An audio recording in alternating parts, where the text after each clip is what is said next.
বিয়া লেগেছে গো, বিয়া লেগেছে, তোমাদের তুলির বিয়া লেগেছে।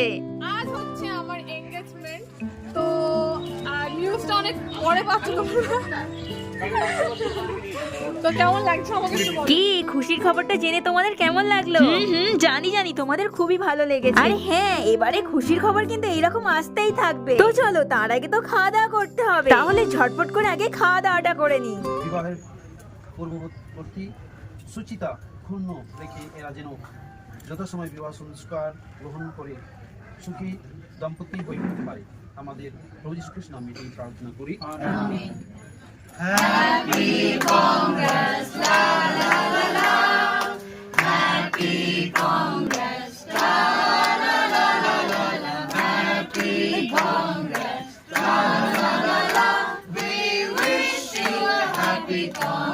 তারপরে কি কি হলো জানতে হলে দেখতে হবে নেক্সট ভিডিও। টাটা সবাই।